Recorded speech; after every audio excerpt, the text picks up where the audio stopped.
Hey everybody, thanks for clicking on our video.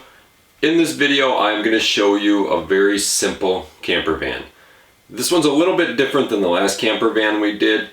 Maybe I'll do a comparison video on the two in the future. If that's something you want to see, please leave some comments down below and I can kind of tell you the pros and cons of each camper van if you're looking to build one. I hope you enjoy this video. Check it out, there's a lot of cool things in there, totally removable like the last one. I'll also put a link down below to the other camper van. These are both Transit Connect camper vans. Different years, but very similar models. I hope you enjoy this video. Stick around till the end. There's a slideshow of how the bed goes in and everything like that with the pictures. Thanks for watching. Hey guys, Damien from Bay Ridge DIY here. I finished camper van number 2. This one is geared a little more towards weekend camping, maybe week-long camping or road trip, stuff like that. Not so much for living in. No sink, no kitchen area. We figure that'll be more at the campsite type stuff for this camper van. It does have an awning, a lot of storage boxes that are removable. My sister plans on using this system to put in her house also for storage, and she can keep all of her camping stuff right in there. Stick around, I'll show you how everything works. So this van, like the last van, everything is removable to come out so they can still use it for moving stuff, or if they have to haul their bikes or anything that they want to put in the back. We made all the boxes removable. Like I said, they're going to fit real nice in my sister's house for storage for other stuff and to keep all of her camping stuff in.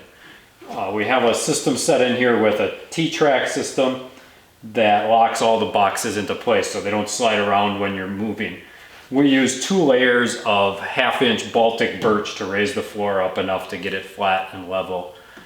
Up front we have a little extension piece that goes on there, and on the side we use 3/8 Baltic birch with some storage units built in to this side.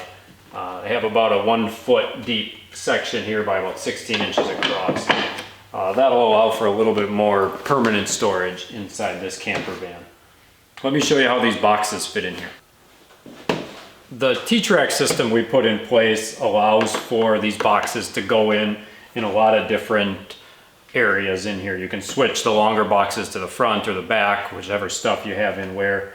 How we did that was we put a T-track in here with a 1/4-20 bolt. And all you do is loosen this up a little bit and this will slide whichever way you want. So if you want more room on one side, you can push all the boxes this way. If you wanted to put the small boxes up front, you could do that just by moving these blocks around. To get them to lock in place so they don't rattle, all you gotta do is tighten up these screws right here and they're all set. That's why we put the second layer of Baltic birch in, was to make room for this 3/8 T-track to fit down below. We did taper the sides of these so they slide over them real nice. They are a tight fit, it stops them from rattling around. And these are removable for when they want to put stuff in the bed of this truck. These are the 2 boxes that we designed for the back of the van that'll fit into the T-track system. The first box is a smaller box. We hollowed out 2 sides on each box. This is to save on some weight. They are made of Baltic birch. They're rabbited and stapled together with a removable top that also has a recess to fit inside of it. They did rattle a little bit when we first put them together, so we took some felt corners and put them in there to stop the rattling noise. On these smaller boxes, you'll also see a removable clip system here that will hold the extension in the front. I'll get more into that in a little bit. The bigger boxes are just double the size of the smaller box, so it'll fit anywhere in here when you want to move them around. And this will also act as the base for the bed. All the storage will go underneath the bed. The bed is in different sizes, so she can move it around and make it a couch or a bed or a chair, or we can set it outside and she can sit on it when they're outside camping. I think it's a really good system. It's removable. These boxes are lightweight. Like I said, they're 3/8 inch Baltic birch. They're nice and sturdy. I didn't want to go with anything cheaper than that because it wouldn't be as sturdy. I think it's a great system to have. Leave comments below to tell me what you think of this system and anything you could think I could improve on it or anything you would have done different. Here's a demonstration of how easy these boxes go into place. These boxes are great because they can be taken out and used around your campsite or around your house for storage. You could keep all your camp cooking stuff in one box, and when you're ready to cook, just pull that box out, set it outside, and you'd have everything right there. You can also bring your laundry in, your clothes in, and everything in the bigger boxes, and not have to worry about packing duffel bags or other bags. Please subscribe to our channel if you like these videos. It helps us out and lets us know that you're watching. We also have some great DIY videos also on our channel.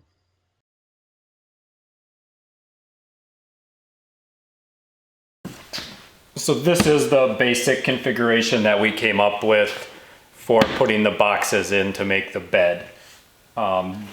We made these a little bit looser on the top so we can slide this back, and we have a piece that will come into the middle here that sets right in there to finish the bed.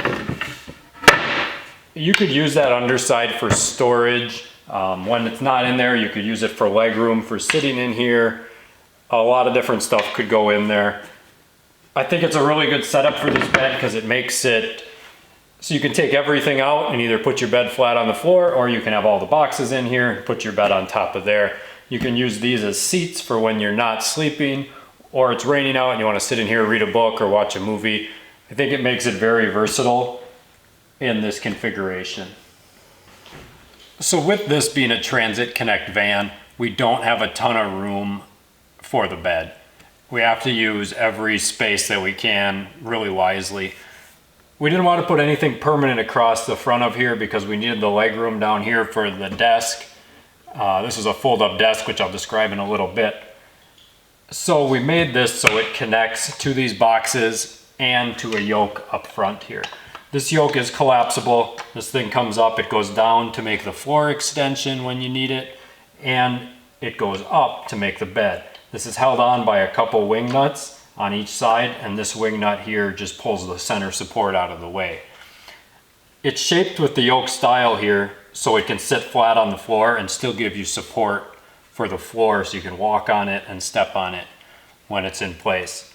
The piece that goes across here is just another 1/2-inch piece of Baltic birch with a rabbet cut in it that locks into these boxes.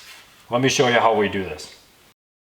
When you're ready to set up the bed system, just pick the floor pieces up, remove the yoke. These are held on with just a couple wing nuts and some washers. Remove the center bracket and reinsert the wing nut, and then move the yoke up to the top screws. The bed will clip onto the boxes again and set on top of the hardwood support. So as you can see, this goes together really easy. The support in the middle is really strong. I made it out of hardwood, so it'd be really nice and stable with that support leg in the middle. I just used a couple of thread rivets into the plastic shroud here to hold this. You don't have a ton of weight up here because it's either going to be your head or your feet when you're sleeping. I think the system works really good. It locks into these boxes. You can put the mattress across here and it'll be a really good sleeping area. It gives you about the size of a twin size bed to fit in here. You can fold the seats up a little bit more too, and we have a privacy curtain that goes across here. So with these vans being on the smaller side of the camper van style, everything that you can use as storage is really important. So for the sides, we had an extra about 5 inches here. So we brought this out. Each one of these varies in depth a little bit. I think the longest one is about 14 inches long and the other ones are about 5 to 6 inches deep. This is just some extra storage. You can keep your shoes or whatever you wanted in here. It was a really good idea my sister came up with because she knew she was going to need more storage for camping stuff or outside, umbrellas, anything she could put. This is mirrored to the other side, so they're both the same.